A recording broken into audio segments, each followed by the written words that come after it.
I'm gonna turn it over to our star tonight. Oh. I don't know if anybody needs an introduction. Dave Goodyear.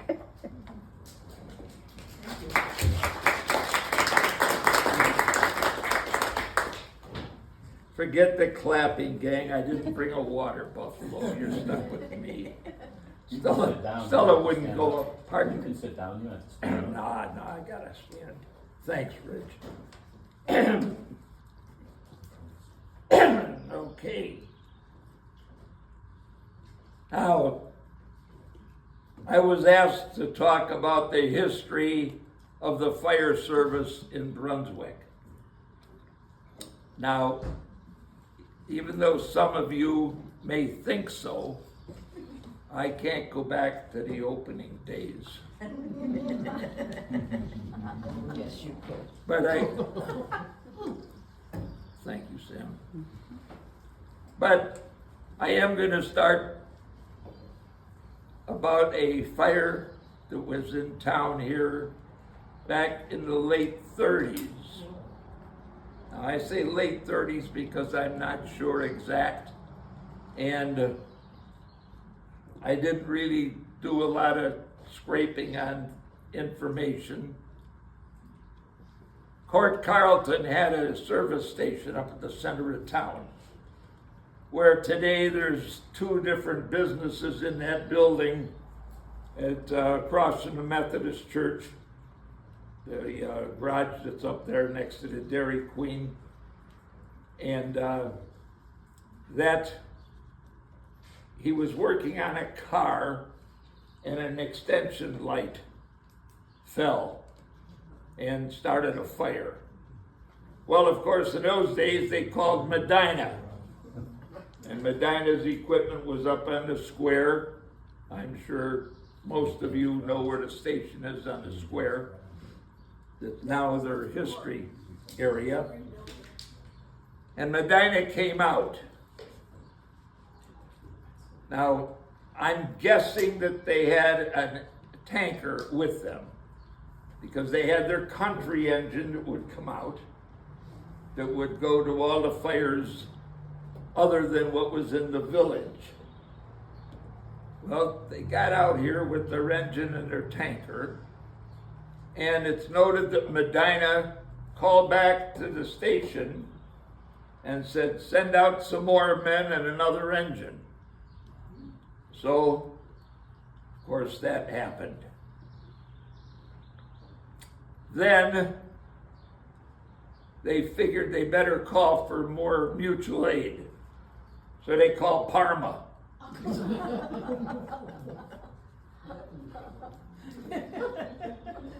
Well, I don't know for sure, and I never asked court about it, but I'm guessing that when they opened the garage back up again, it was all rebuilt. But that's the way things happen. Now, at some point, and I don't know on this for sure, but at some point there was a fire in town that knocked out the Brunswick telephones for a couple days. This was back in, once again, in the 30s before we had our own department. And Mr. Johnson, who I don't remember, knew his wife, but I don't remember him. He was the telephone man for Brunswick, and he got the exchange back working in a couple of days.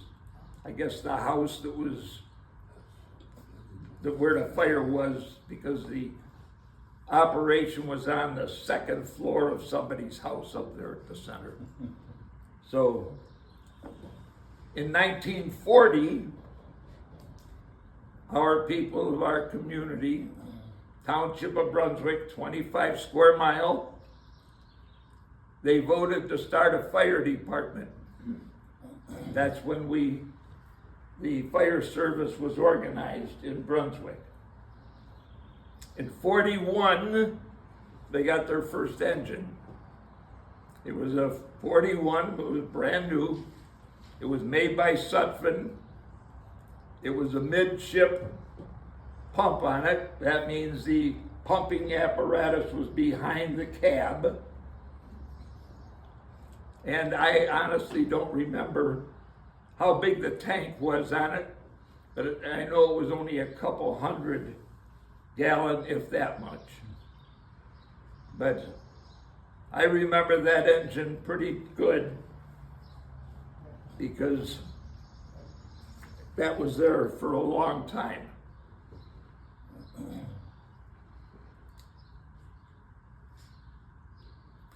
Somewhere in the early 40s, they bought a used water wagon.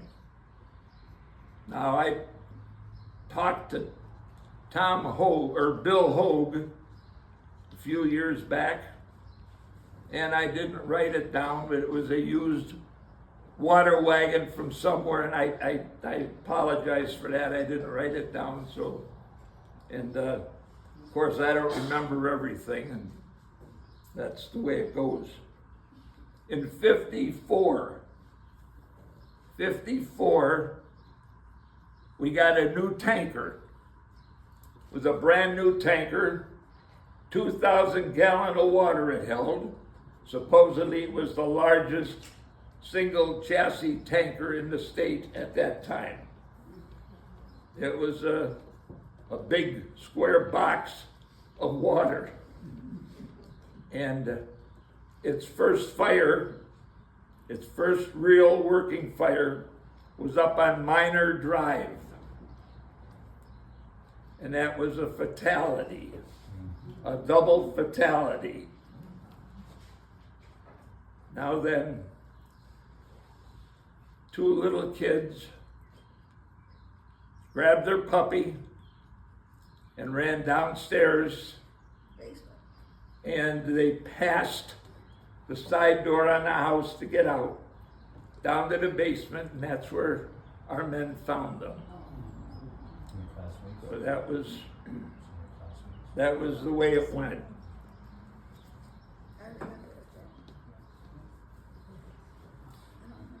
In 56, Medina had a fire. And now, in those days, even today, some fellows think their department is the best and can handle anything. And in those days, Medina thought the same. They didn't need any mutual aid with anybody else. Bunker Hill Golf Course caught fire on a Sunday morning.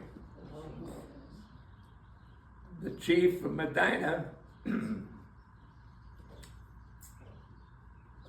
was not one of these fire chiefs, but they hadn't had any big fires, I guess. He'd never promoted mutual aid before this fire.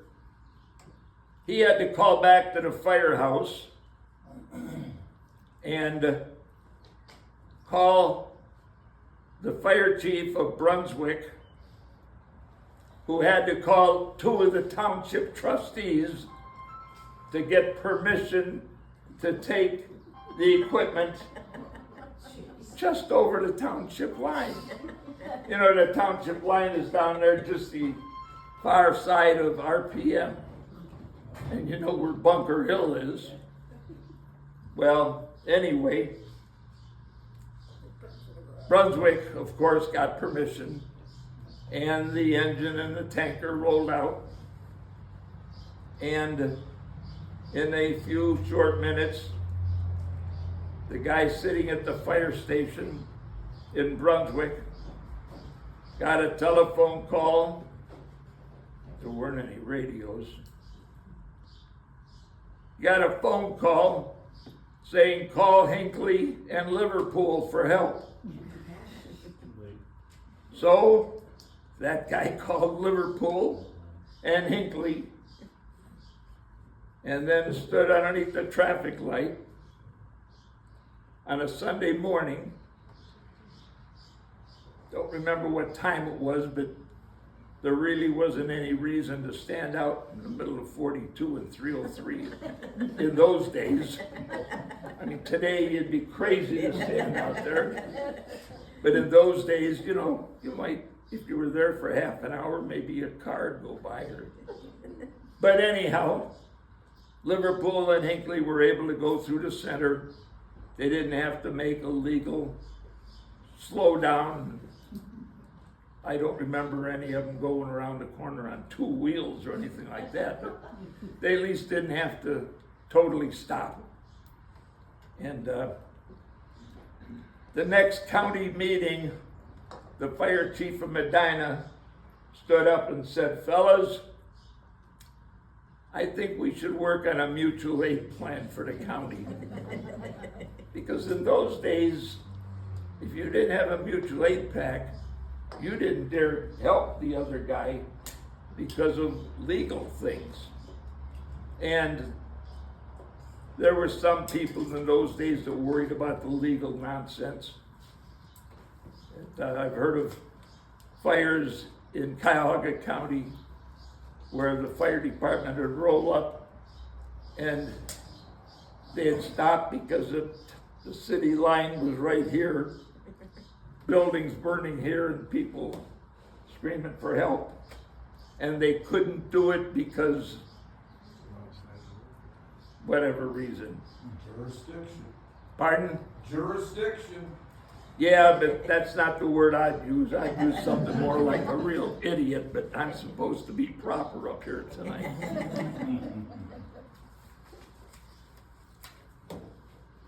You have to excuse me to keep looking because I want to stay on this. In 57, Chippewa Lake, Brunswick, Liverpool, Hinckley, and Westfield decided we'd start a county-wide radio system. And because Medina and Wadsworth, well, they were able to talk to their garbage trucks in Medina on their radios they had in the fire trucks. And the only other mutual aid that Medina had was Lodi, and Lodi was on some other frequency. So it was crazy. But we got our radios. I shouldn't say we, I'm sorry. They got their radios. And there was a fire over at Gavlak's barn, the farm over on Substation. This would be just south of Grafton Road, the west side of Substation. And fire chief called back on the radio from Gavlak's fire, and he said, "We need more water down here. Get us some help." Well, it just so happened that Hinckley was out practicing that night. They were on West 130th, just south of Grafton Road. So believe me, Hinckley got to that fire real quick. And between the three departments, because Liverpool also came over, but Hinckley being on the radio, their water, along with Brunswick's, it was a real good stop. So, and you don't save too many barns because of the hay within them, the dirt, just the old hay, straw, the dust from the grains, the holes in the barn walls. And all you have to do is look around here. While the daylight's outside, you see what I'm talking about. So that was a proven fact right then that radios were able to be used.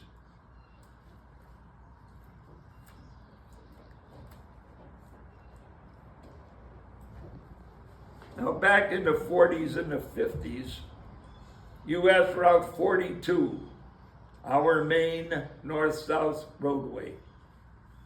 That was known by the Ohio State Patrol as Bloody 42, from Stony Hill all the way down to River by Curve.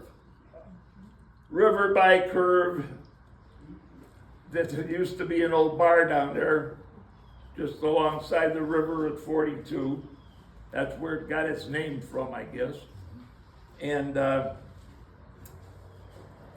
those of you that are unfamiliar with it, it'd be the next turn after Bunker Hill, where you go around the bend to the right, over a bridge and up the hill and turn to your left. So with that in mind, in 58, once again we had another terrible accident in Brunswick at the main drive going into Laurel Square on 42. And as usual, the fire department got there, gave the care that they could give, and they all had advanced first aid. But one of the drivers, again, died in the arms of one of our guys, one of the guys. His name was Bud Fish. Now there's several of our folks here tonight that remember that name real well, because their fathers were on the fire department. They, of course, were little kids. As it was, you had to wait for an ambulance. The ambulances came from Strongsville, Liverpool, North Royalton, or the three in Medina. Now, if you were lucky, when the ambulance came out, they'd have at least 2 people on it, never any more than 2. Many times less than 2 people. And I'm sure if they had remote control vehicles, you would add less. Because it was the undertaker's job to pick up. And I know there have been cases where when they got to the scene, they aimed for the guy that was worse off. They put him in the back of their ambulance with the help of anybody that was around. And if he died, why, he had first at the hospital on getting the body to take back to his place, because you wouldn't want to put a dead person in the freezer down there at the hospital. The freezer would be the one in the kitchen. So while we waited, a man died. Well, Fish, he was a used car salesman. And all of you, I'm sure, are familiar with that wooded lot just next to St. Ambrose on 42. That's where Bud Fish lived with his family and his used car lot. He went out and he bought a used ambulance. Came back to town and went to the trustees meeting. He had purchased a used 48 Packard. You know, they were built like an army tank. It was 2-tone green, so it really belonged in the fire service. It had one red light on it, up on the top of the roof that went around. But it had a siren on that really went loud. Sometimes I thought that the siren on the ambulance was louder than the one on the town hall that you could hear all over town. Anyhow, Bud went to the township trustees and said, I want to give this to you guys for the fire department. And one trustee said, okay, good. Second trustee, okay, good. Third trustee said, no way. So, Bud backed off. He said, I'll come back in a couple weeks and give you another chance at it. Well, he took those 2 weeks off and he talked to many people. Came to the fire meeting and he said, what do you say? And everybody said, our organization will run it. So, three of the men went in to tell the trustees, or 2 of them to back them up or whatever. There was the fire chief, Bud Fish, and our president, Chuck Dennison. And they went in, and Bud got up and told the trustees that he was sorry he wasn't going to offer them the ambulance to make it into a squad. The firemen were going to do it. And one trustee said, that's great, that's great. Another trustee said, oh, geez, that's really nice. Third trustee said, no, you're not. Now, of course, the trustees have no say over a private organization. And a few weeks later, the state of Ohio started a rescue course.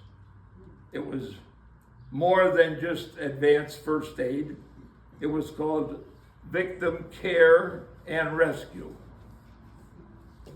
And a bunch of the men had piled into this tank and went off to Akron Training Center, the fire training center in Akron. And you'd have 3 in the front seat and the other 6 or so in the back.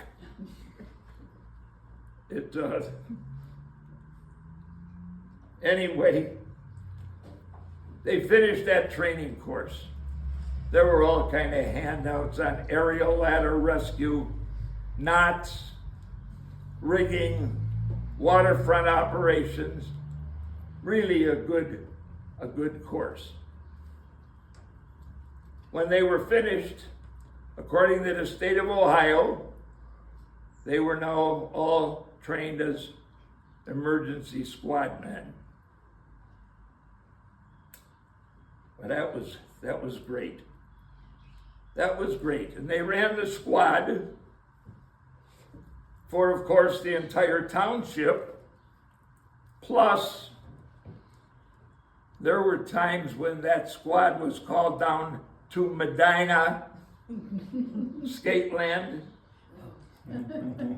There used to be a medical office on Route 18 across from even east of St. Francis. There was a medical office. It was a U-shaped type of building with a drugstore up in the front. Some of you might remember that, across from the cemetery down there.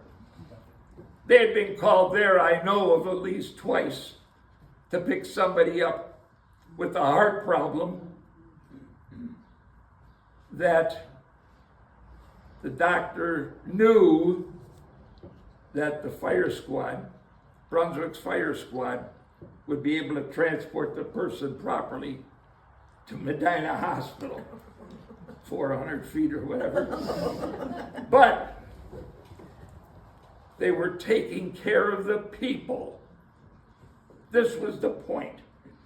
And they got along on donations. And of course, part of the donations came from what the firemen were paid. Now, I don't know what they were paid before '56. I shouldn't use the word but I'm going to tell you this. My first paycheck, you got it once a year. Really, you didn't see the front of it. It was laid down in front of you. And Hank, our treasurer, held his hand on it, gave you a pen, and you signed it. It went back into the organization. That's, now then, I'll give it, see, the town had to pay you to be under workers' comp in case anybody got hurt. Once again, that legal stuff. But somewhere 58, 59, we got something that none of you have ever gotten probably. We got 100% raise. Now, of course, I didn't see the front of the check. But 0 plus 0 is still 0. $10, you know. But anyhow, the community would have a drive for the whole township. And people would donate the money to keep the squad running.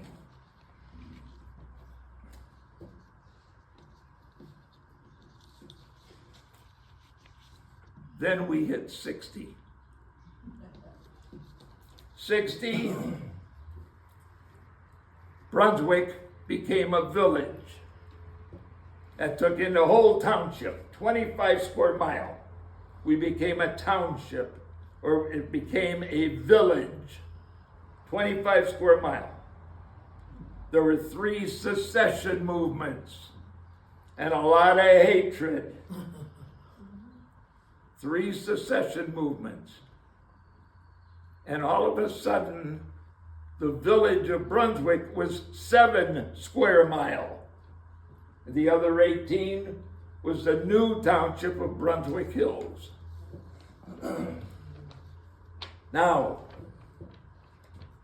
I'm not going to get into the hatred. The real problem of all this hatred that was there is some of it is still in our community. And it's from people who weren't here at that time. They don't even know why it happened. I'll guarantee you that. Most of these people that hate the city of Brunswick, most of these people that hate the township of Brunswick Hills, and I don't know why they hate the township so much, they keep trying to take more of the township than the city. So. But it's facts. It's facts. But they weren't even here. Now then, the split came. Fire department was still owned by the village and by the township. There was not the split of assets. And because one of the politicians who had a lot of say in town wanted to appoint 13 of the firemen to the village fire department. The firemen said, wait a minute, it's all 35 of us or none of us.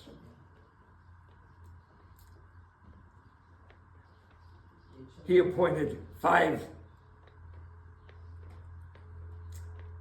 outsiders for the sake of us talking. We're talking fire department as such. He appointed 5 people who were not members of the fire department. He appointed them to it. Those men, very good men. I knew 4 of them myself. Nice guys. 5th one, I can't remember who it was. Brian. Were they, you said it wasn't of the 35 organization, you said there was 5. Were they fire trained or just No. 5 people? Just 5. From the village of Brunswick? Just 5 people. To be trained? Right, and he would take them with the 13 of the present guys that were fully trained. But the 35 didn't accept those 5 in. And we're talking about all this happening in months. It wasn't over a 5-year period or whatever. So the fire organization was advised by the state lawyer, the State Association of Firemen, their lawyer, to take their stuff and move it out of the firehouse. So one Sunday morning, they met up at Bud Fish's garage at his used car lot. They sat in the garage and they got in a caravan, went up to get their stuff. They were in the firehouse. I better not go to that point. They got to the center of town and stopped by the traffic light. And while they're sitting there, the big siren blew. So, of course, on came light sirens and shot into the yard between the Methodist church and the town hall. Ran in. Bud Fish was near the end of the line, I guess. Because when he came in, the engine was starting to pull out. Where are you going? It's down at Velber's place. So Bud looks up at Tom Hogue hanging out the window, because Tom Hogue, he and his wife were the ones that answered the fire phone. They had blown a big siren. Several would call in to see where the fire was, and then they would call others. So Tom yells down, it's down at George Velber's place. Now Velber's lived on 42 on the east side, just south of Gravel Pit Road. That's Laurel Road for you new people. Nothing. Bud says, no, nobody goes. Said, I forgot to tell you, Tom.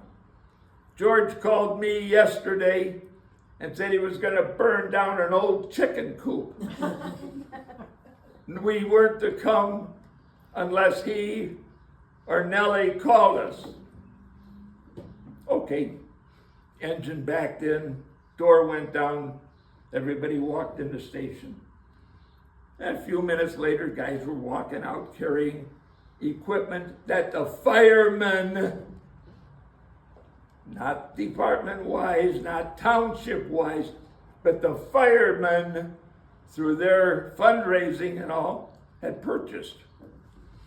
Well, it happened to include a directory, one of those directories where you ran your button up to the letter A, B, C, D, or whatever, and you punch it, because there were so many new homes in town in those days. You know, we're talking a 60. You hit a full blast of homes. It was much easier when your main roads were 42 and 303, and maybe Hadcock, Carpenter, and those really were the only roads you had in town as such. You know, those were the easy days. But now you had all these roads in town. So Chubb Johnson had made those for the engine and the tanker that sat in that station. The money to purchase the radios in the engine, the tanker, and the station, the money was made by the firemen. Heck, I got a couple ladies in here that, I don't want to be giving your ages away, but for Pete's sake, you may have been helping make the money in those days. And anyway, the door opened, and it happened to be an executive of the village. He had stopped at his office on the way to church. And he heard the siren blow, looked out the window and saw all the cars coming in, engine pull out, and the engine backed in. And then all of a sudden there's guys walking out of the station carrying equipment that thought it belonged to the fire department. Well, that day didn't end very happy for a lot of people in town. By the end of the day, Brunswick had a whole new fire department. Those 5 men and the others that came out to help because it went on TV. The fire department, they all were, there were different views. They're not views, the way it was said. They had stolen equipment and they were fired, and the others that they quit. I don't know whether either happened, but by that night, the firemen took all of their stuff down to Brunswick Hills Fire Station number 1. That old red barn across from St. Ambrose. That was owned by Hank Huffman, great uncle of Brad Huffman, who owns a tree service. Anyway, that's where the equipment sat. Township trustees came down. What are you guys doing? We took our equipment. We were just fired. Councilman came down. What are you guys doing? We were fired. So like I said, by that evening, and that's the 3rd time I said that, and I'll probably say it a couple more times, we had signed a contract. They at the Hills, those men who had taken the equipment had been, their organization was signed a contract with the township trustees to protect the township. The decision was made they were going to buy an old engine from Akron that was sitting on somebody's lawn on 18. It was for sale. The trustees were going to go out the next morning looking for a tanker. Well, it ended up that they bought an old water wagon or a milk wagon, whatever you want to call it. I honestly don't remember what it was. But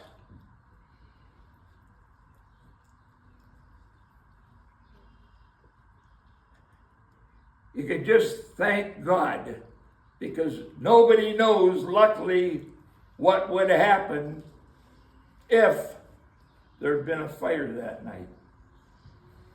Because there had been no split of assets.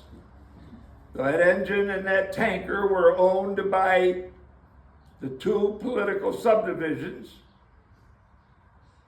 The firemen that were now the Hills firemen, remember, they were the old Brunswick firemen.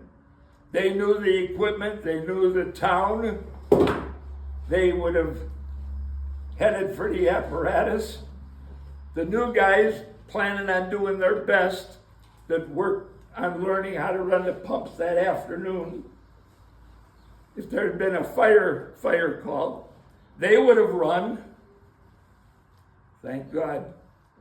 I don't know what would happen. I'd like to think that everybody would be sensible enough to, but I don't know. I don't know. Luckily, there were good leaders on both sides. And it just, fire calls that were rescue runs, that was the same old guys. They covered everything. The politicians had no say over that vehicle. So that kept running. No say. Well, that's, the drive went on because Brunswick, now the village, well, maybe now it's the city department, they didn't have a squad. They had the old engine and the tanker. The township had an engine, a tanker, and the squad. And if you note, going by the old fire station of the hills, number 1 of the hills, there's an addition out on the front. That's because the barn wasn't long enough to get equipment in it. And then you can't, well, if you get in close, you can see it. But at one time, they built a whole nother side on the south side of that building to house 2 more vehicles in there. Because they had 6 vehicles in there at one time. But that's another story. Now, I don't know, and I've got to be through by 1 o'clock, right? Well, you guys started me talking on this, that's your own fault. Stuff. And how the departments worked together. There was a house that burned down at the center of town up there in the neighborhood where Christie's was. Okay? Brunswick Fire was called. Brunswick Hills men were at the station ready to bring the tanker if it was needed. Shouldn't say if it was needed, because the chief of Brunswick wanted to call the hills and he was ordered not to. So they waited for Liverpool and Hinckley to show up on that one. It was facts of life. Now, just a couple of other runs. Down at 130th, which was known as County Road 17 in those days, and 303, that was an intersection that could be busy. The stop signs on 130th, no traffic light there. The street light was there, that hung out off a pole somewhere. There was a phone booth over on the northeast corner around a produce stand. And then there was the bar on the southeast corner. Now, I would imagine, as some of you might remember, if you came to that intersection, you'd have to slow down to make sure there were no pigs out in the road or whatever. But anyway, a lady was heading home from St. Ambrose, had 2 children in catechism, I think that's what you call it, isn't it?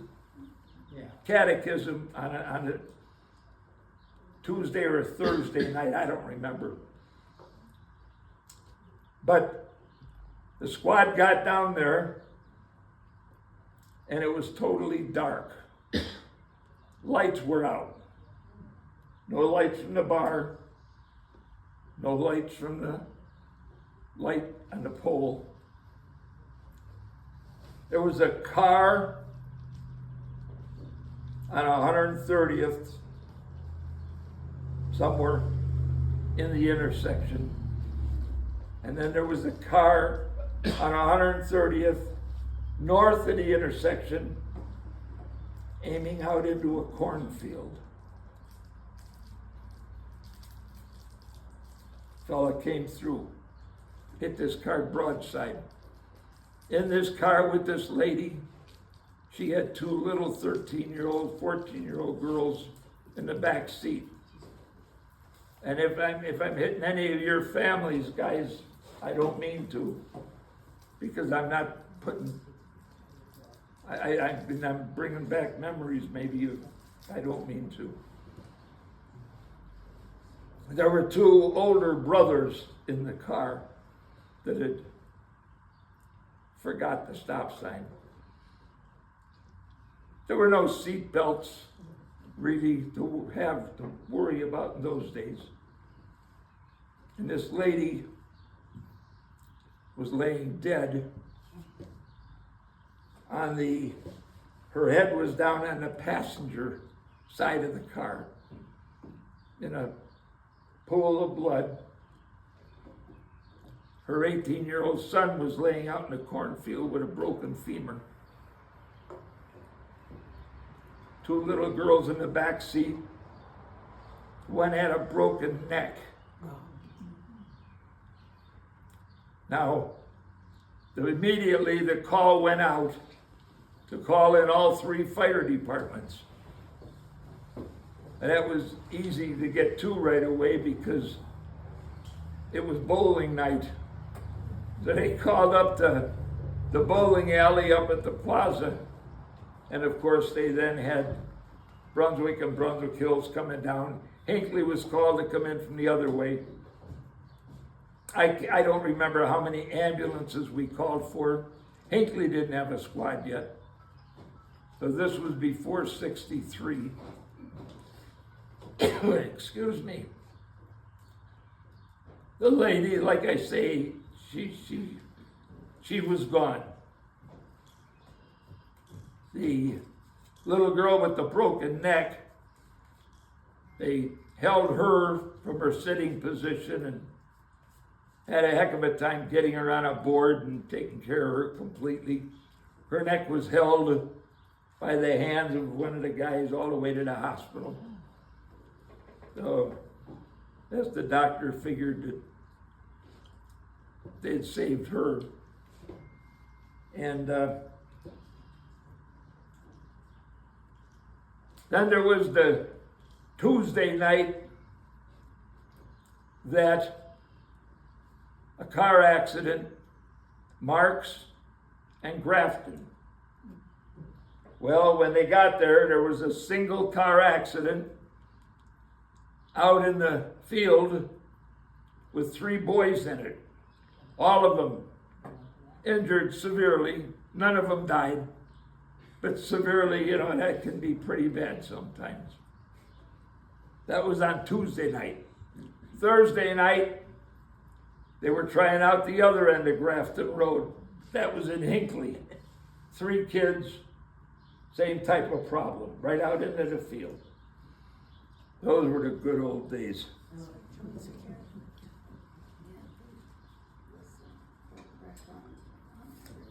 In 62, there was a bad accident. A winter storm started coming in. And a young lady was going down Grafton Road, got down to where the cemetery is today. Used to be 3 big dips there, last one being 17. Excuse me. Why, she dropped off the side of the road because of the snow. And when she steered to come back in, it oversteered as she jumped on, hit a guy head on. The guy was okay, but the young lady, she was in pretty bad shape. And she lived in the hospital. The doctor told us, and even told her at that time, that they had saved her life. But, yeah, and we used to work down there in the ER at the hospitals to help. You know, we'd get to the hospital and we'd stop at the road as such, and one of the guys would jump out and run into the hospital and run through the waiting room, through the door to the phone operator, and tell her the squad was there. And then he'd run downstairs and down the hall and go down the hall, the other hall, and open the back door. The squad men had to do that themselves. They'd wheel the person in up to the emergency room. Not a big area like today. This was a room. And you'd wait there till the head nurse came down and unlocked it and let you in. And then she'd determine whether they had to call a special doctor or whatever. And there were times that the firemen would stay right there with that head nurse, helping do whatever needed to be done till the doctor got there. And that was common. That was really common to do. So, What year was that? What year was that about? well, I'll go right to 62. Yeah. I personally learned a lot of hospital care that you couldn't do out in the street, but you were able to do your job a little bit better. So I was just one of the lucky guys that. Oh, we hit 1963. 1963.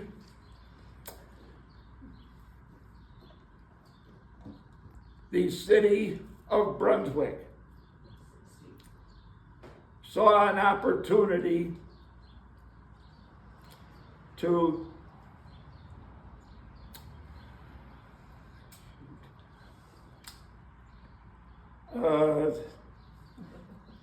and I tried practicing this one. You've done good,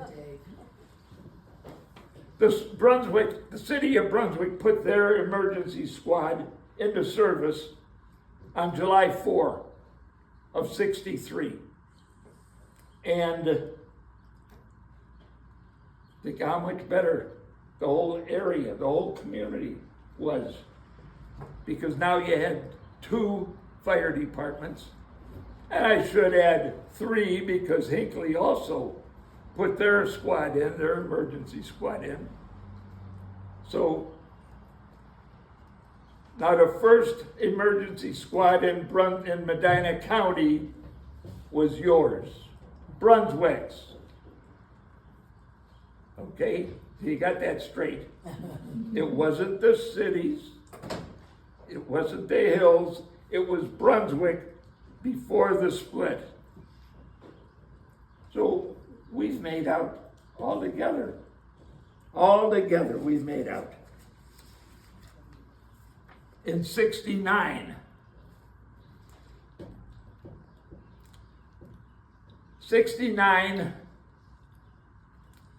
one Sunday, 4 minutes to noon, the fire whistle blew. And as our past president, Mamie Gruno, said, it sounded like a herd of elephants running out of the Methodist church. Down the stairs, off the main floor, didn't matter. Engines pulled out of the station. There was a grass fire. Just a stinking grass fire. But anyway, down on Andrea Drive. Now down in Wadsworth at the same time, the fellas had to abandon their grass fire truck because of the wind picked up. And they ran to get into another field. They abandoned the grass fire truck. I happened to be down there that week, later on in that week, and I saw their grass fire truck. The paint wasn't even blistered, and the wind went right over it. Not even blistered. But now I got to get back to the Brunswick Fire. One of the men going in tripped on an anthill. As he tripped on the anthill, the fire picked up. Went right over him. He had on his perfectly good coat. He had on his boots and his pants. But he died the next afternoon at 5 o'clock. Now we're getting into time that more of you remember. 6 minutes after 12, the squad was en route to Parma Hospital. We had a police escort all the way. They opened up the roads, North Royalton, Parma, all the way through. We do have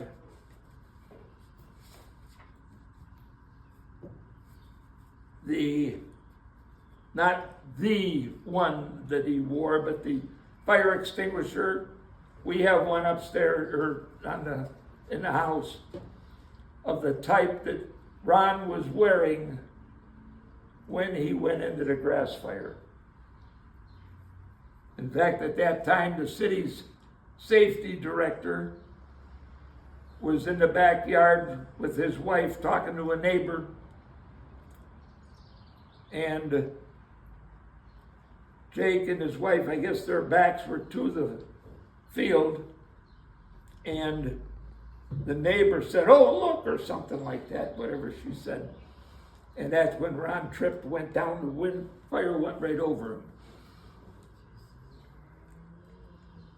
When they picked him up, he was as hard as this table. He was black. Seriously, he was a white man. The only spots of white left on him was a spot about 4 inches in diameter in the middle of the can of water on his back. He had on regular length socks. He had about a 2-inch area on down from the top of that sock. He talked in the squad. He talked to the men that were in the back with him. Marty Rui was back there, who went on to become a chief, and another guy who were in the back with him. But hospitals, as they are, they don't have any real feelings sometimes. They have to go by protocol, and it's the morons over them that make it that way. They did a tracheotomy on him right away because he couldn't lay on his back and live. In the squad, he was laying on a 45. They did a tracheotomy on him. So he last talked to the firemen. He lived another, 23 hours, he died at 5 on Monday, and he was burned at noon Sunday. So, but the county fire chiefs, they have a memorial for Ron down at the new fire station. It was at the old number 1. It's now down at the new one. They've got it really in a nice area. So, but anyway, we got to move on. We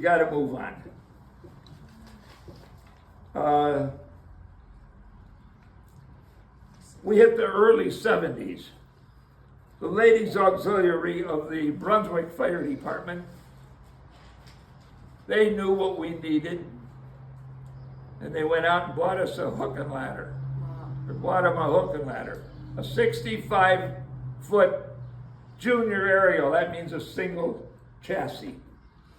They bought it from someplace up in New York, brought it home and painted the thing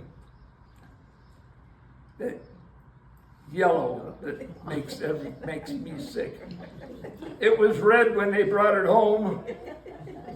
Stan, were you on then at the time that we got that? That was before my time. I get that from Jonestown, New York. Yeah. Yeah, yellow. Dave, when did they get, I remember a fundraiser to get the Jaws of Life. Oh, I don't remember that stuff, honey. It was just another tool to me. For those of you that don't know, I got a little farm, a little fire experience. Because there were so many accidents in town. Well, That was the late 70s. yeah, accidents just kept going. It, in 72, the county fire project, Brunswick was instrumental in doing this. The fire chief of Medina, the fire chief of Brunswick, they got together and they had a county-wide meeting up up the road, and firemen from all over the county were there, and they heard the proposal, and everybody got behind it. It was to set up a county fire department, not to do away with any fire department we had, but it would be a department that would handle all of the base radio equipment. So you wouldn't have me running up to the firehouse and signing on the air and talking to the Brunswick stuff back and forth, or, you know, if somebody was sick in the squad, today, or at that time, I could sit on the radio and I could sing a lullaby to them in the squad. You know, it would be a real alarm office for the whole county. It'd speed up your mutual aid, it'd speed up your initial response. Dispatch? Pardon? Dispatch? Yeah, you call it that. It's just an alarm system to me.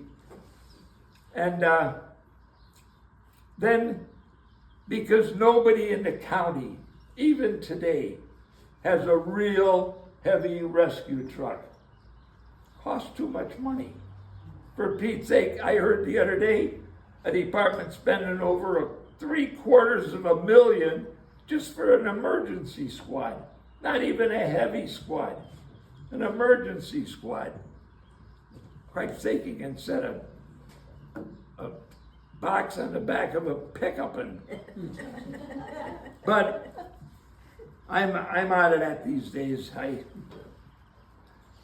The county project also would have some full-time mechanics that would do all the work that the firemen were doing.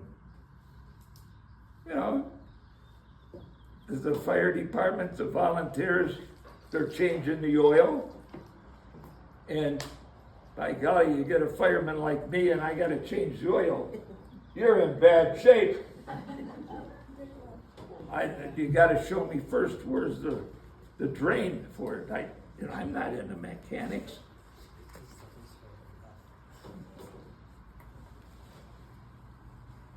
Those full-time men working mechanics, they also would be available to drive the specialized equipment that is called out in various spots.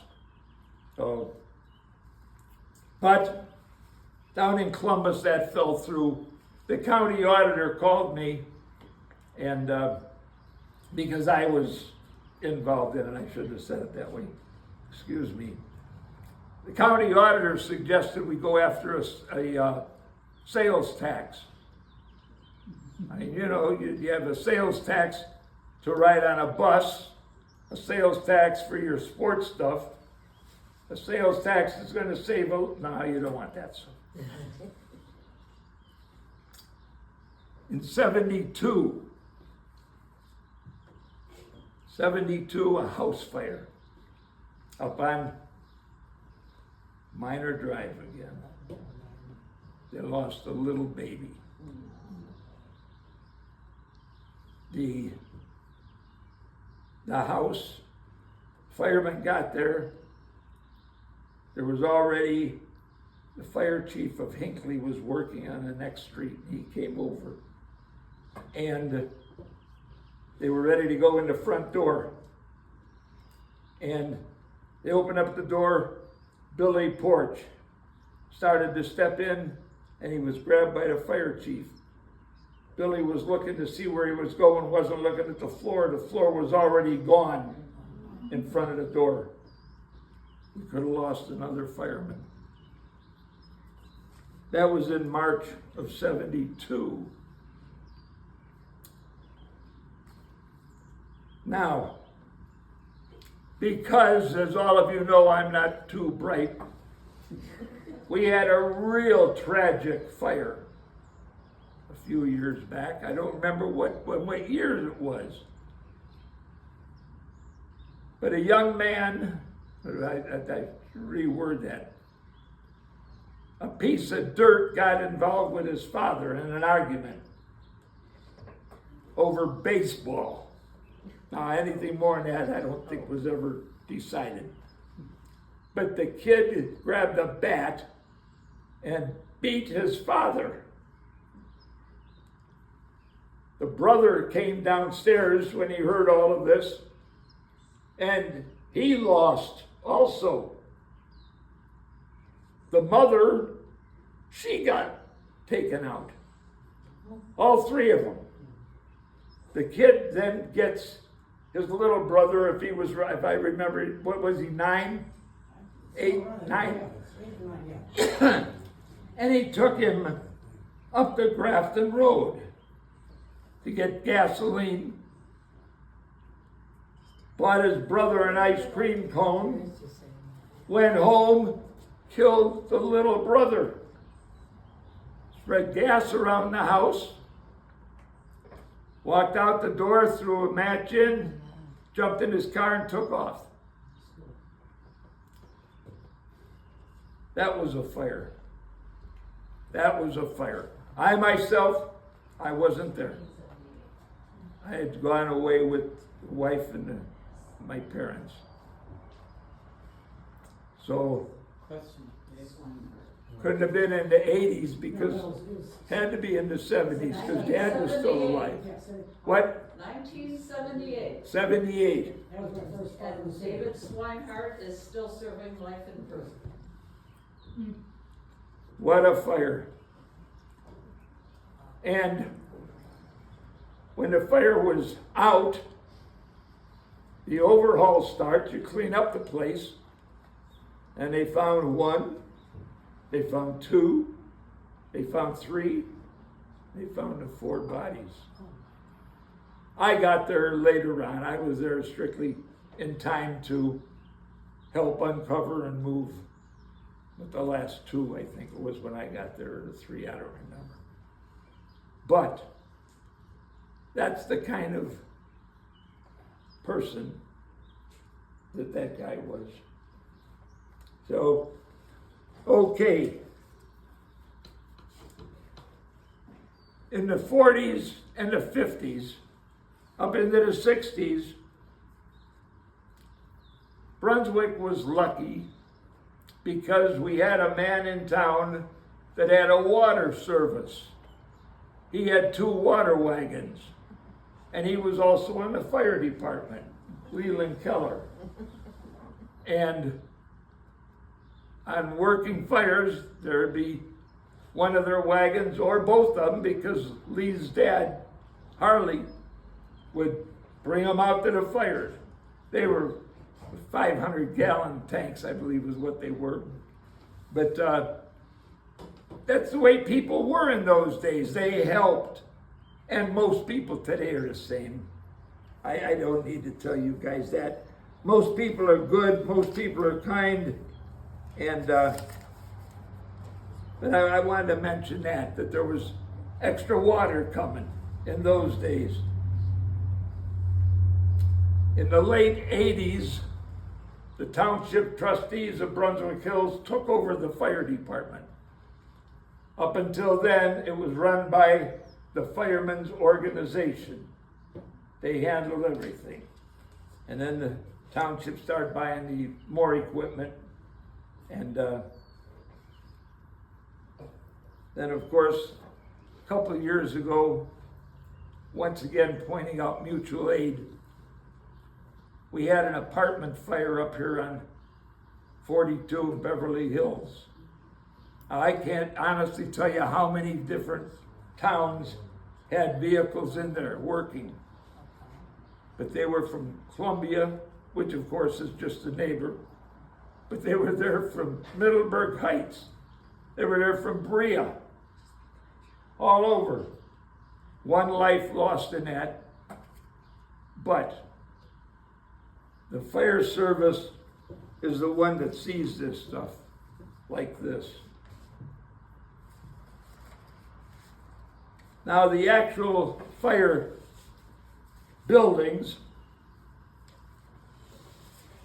I'm sure that there are several here, sitting up here by me, I know, that might remember, you gotta remember, these three ladies right here are daughters of firemen of the past. Okay? Sharon Koonsman lived across from the firehouse for years. Sharon Sherman, her dad was on. They lived up on Boston Road over in Beebeetown. And Carol Dennison, she lived over on Carpenter Road South, down by Sleepy Hollow area. And actually, once again back to my life, her dad was one of my idols. Her dad, he was up there. And the other one was Bill Hogue. Bill was only a couple of years older than me, but his dad had been on the department. He lived right there. He'd get out of school when the fire whistle blew. And yeah, Chuck and Bill. Anyway, back to business, I'm sorry. In 1940, the firehouse was built. It was one bay, you know what that means, just one vehicle, none next to it. The only thing next to this station was the wall. I wouldn't even say space. It was 2 vehicles deep, which meant the back step of the tanker touched the wall. The back of the pumper touched the front of the tanker. And you might have that much room to walk around the front of the building. On the driver's side of the station, you only had, I don't believe it was 2 foot wide. You couldn't open the door all the way. You opened it far enough to be able to jump in. And that's all you really needed it for. And to get out when you came back. On the other side of the station, you had a little longer than the length of this table. On the other side of the station. It was a tight fit, but it was there and served us, our town, till 1960. In 1960, Brunswick's station number 1 that was built to replace this station, designed by the firemen. But when it was opened, the other department was over it. They had it. It was theirs. It was built as a fire station. Somewhere along the line, somebody got the idea it was a police station. It was never a police station. They were in that because we felt bad for them. The police ran out of there. We had to put up with the dispatchers in there. But they moved out when they built the new Town Hall Police Station down on 303. The old original station, which the cistern that we drafted out for fires practice, is still up there. The lid of the cistern, it's on the land that would be behind, it was next, or behind the town hall. And that lid is still there, I know that. I would imagine that they had to fill it in years ago, but I don't know. And that building was given to the service department of the city, and it burned down. The next station that Brunswick built, or was the Brunswick Fire Department station, is the one on 303. And that was built for 2 bays, 2 vehicles deep. Then somewhere, I believe in the early 70s, they added on 2 more bays, and those were both 2 deep.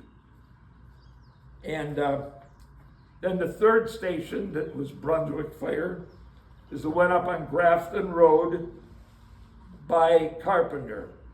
And that's 2 bays, 2 deep. And that's sitting empty right today. The number 1 station has been taken over by the Parks Department. So nothing's being wasted there. The fourth fire station in Brunswick would be the new one on Hadcock. In 26, that one opened up. That's 6 bays, 2 vehicles deep. Now, to be honest with you, I'd be willing to bet I'll take you down there and help if you want to prove me wrong.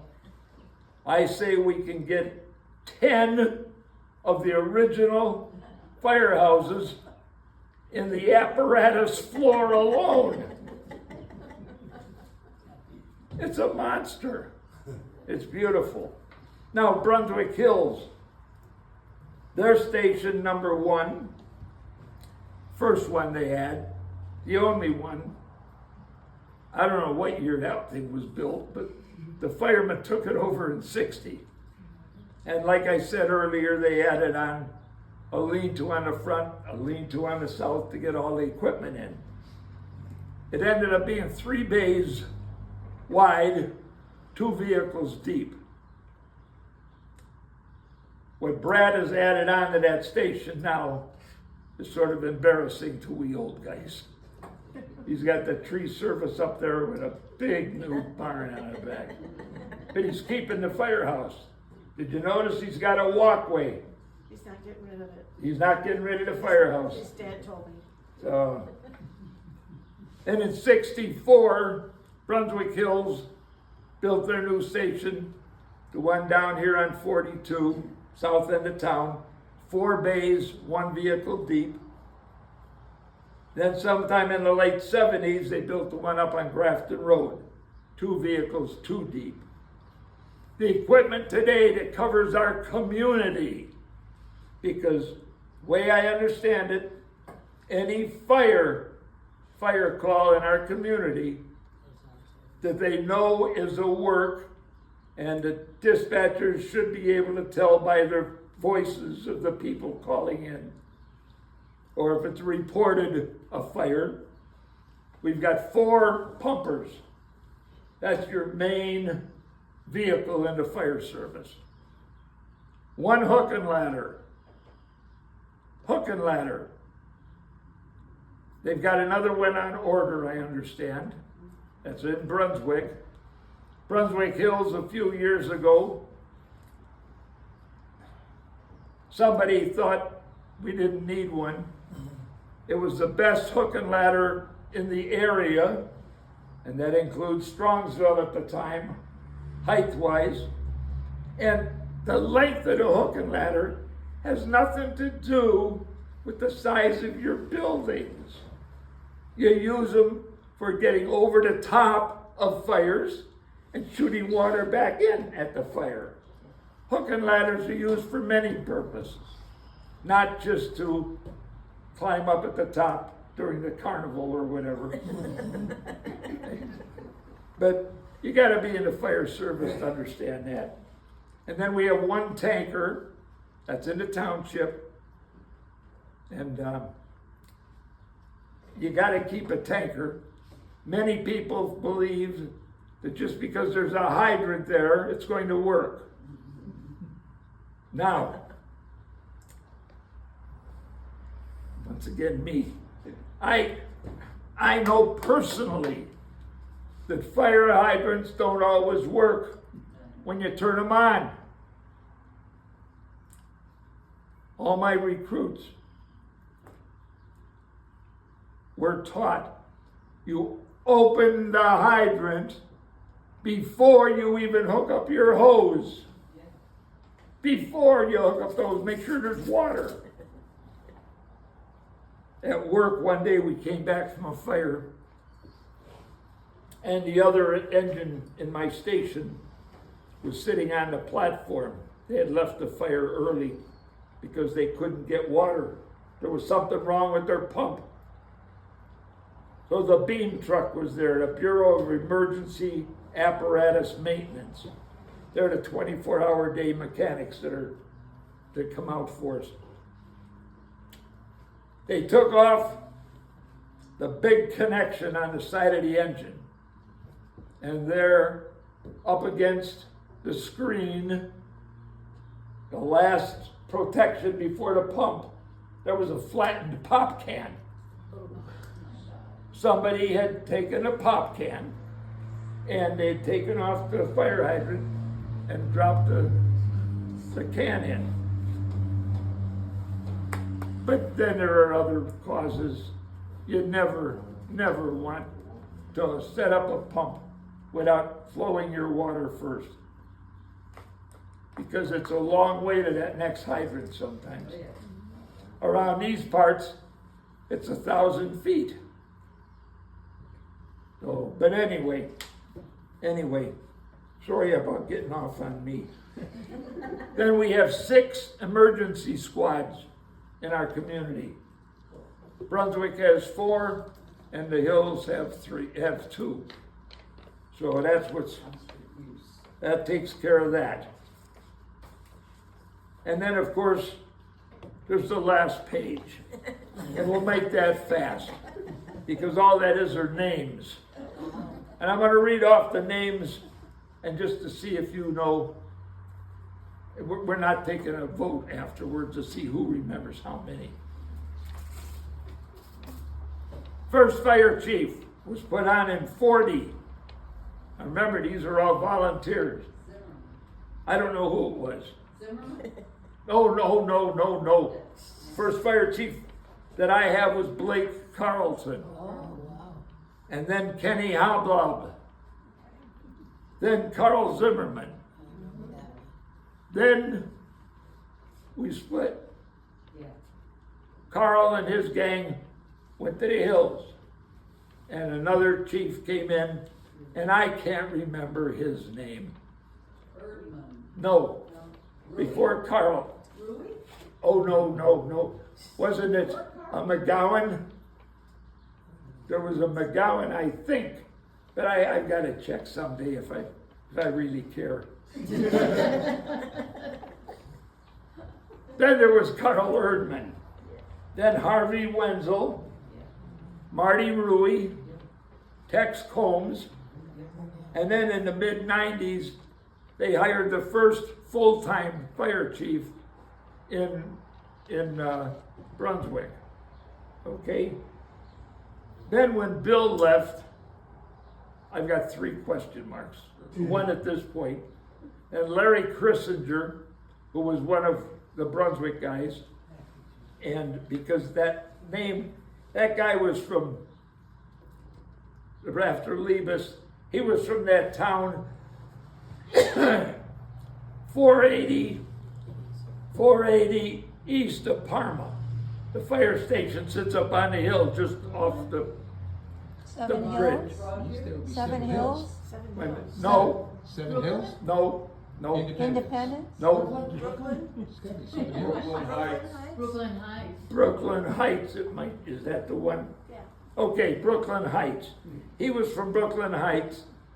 He came here as a stepping stone, and he left. See, he's the one that left to go south somewhere. Geez, he was the chief of a big department in Brunswick. Then was Larry Christinger, and Larry, he only took it for a couple months and then he quit. Then I've got a couple question marks. One guy was that one that came from Mesa, Arizona. Baird, What was his name? Baird, Bear? Baird. Bear. B-A-R-D. I remember that. B- And then there was one, B-I-D. there was the one who went out west to be a battalion chief out west somewhere. And I hear he didn't last there long, No. and he came back. And now you have Greg Glauner, and you've got a darn good chief there, I'll tell you that. Because he's Glauner. from Brunswick. Pardon? Because he grew up in Brunswick. Yes. Yeah. Then in the hills, when they started the hills out, the first chief was Carl Zimmerman. Then Jerry Vanderseyden, Kurt Haggerty, Fred Huffman. Now, Uncle Fred was acting for a while because the trustees told the chief he wasn't allowed to be around the station. There was a conflict there. That was political nonsense. So Uncle Fred was in charge. He was in his 90s and he climbed to the top of the hook and ladder one day. If I tried that, you'd have me safety belt fastened to the helicopter that's right over my head. Then we had Denny Young, and then we had our first full-time fire chief, Tommy Bowman. And that was in '02 or thereabouts. And then he only lasted a year and went back to a volunteer chief, and that was Frank Cheh. And then sometime in the early teens, they put on another full-time guy named Tony Strazo in the township. Now he's gone, and right now they're looking for another chief. There you go, Dave. Well, I applied. I did the same for Greg, but they won't. The cooperation of the political field and the fire chief's position is terrible. I applied, but they expected me to come to the station to get my check. I went in and I thought I could apply. I think I've got the experience, but they expected me to go to the station every day. Some people don't. Yes, sir, Brian. I've been in the construction industry for 50 years. How many what? I've been in the construction industry for 50 years. In '77, I was putting fire hydrants and fire lines, water mains and things like that. I know firefighters are going to know, because in my training as a union laborer, we had other trainings we would have to do for the hydrants and things. They had to be state certified to even touch a fire hydrant for us to put it in the ground. Do you know where the term fire plug came from? Most fire people probably would have. But have you heard when they call it a fire hydrant, they call it a fire plug? Yeah, You know why? because it's always plugged up. No. Water lines used to be wooden. Oh. We have one down at our training facility, wooden water lines. So when they needed to get water from it, they would drill a hole in the side of the wooden log, and when they were done, they Plug it. Oh my God. so they would always have a place to re-hook up again for another fire. How'd that do, Dave? What was that? Don't you remember that? Oh, I knew what a fire plug was. I thought you were accusing me of using them. I had enough of that about. Section of wooden fire Yeah. line in our training facility down in Southern Ohio, with the plug in it. Anything else anybody wants to add? Sally? You talked about firemen in Brunswick City and Brunswick Hills and all those places and the poor people who didn't make it through it. But I was at a fire where they were there, and it was RK Florist was on fire. And it was a pretty chilly day that day, as I recall. And there was this guy on the top of the roof, and he happened to see me, and he called to me, and he said, "If you need to start your work, you can come up and you can use the red barn." And I said, "Okay, I'll tell Kathy." And then Pat Carlson from the funeral home came and said, "You know, if you need a place to stay and do your work, you can do it at a funeral home down on the bottom." We went in there, and the fire was generally upstairs, a lot of water downstairs in the front. We ended up filling all our orders that day. But the community was careful about, and I'm sure that our place is not the only place where people have offered to do things for people who are going through things like that. And I think our firemen, political as they end up being sometimes, do need to have our faith and our backing as well as we can. And thank you very much, Dave, for everything you've done.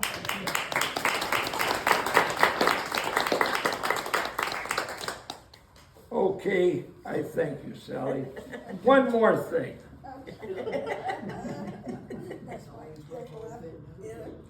At home, check your smoke alarms. They do save lives. And a big thing at home, make sure your family, your grandkids, whatever, know that there's a meeting spot after they get out of the house.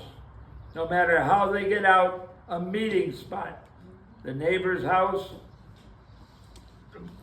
but with the big tree in the backyard, because it's terrible for the firemen to go in trying to find somebody that's already out. And geez, pets are important. I know that.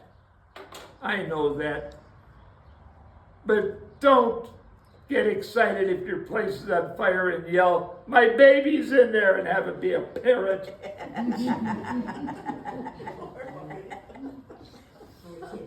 I know of one incident where their babies were in there, and you knew that they weren't talking about a real life, but they were excited, and rightfully so.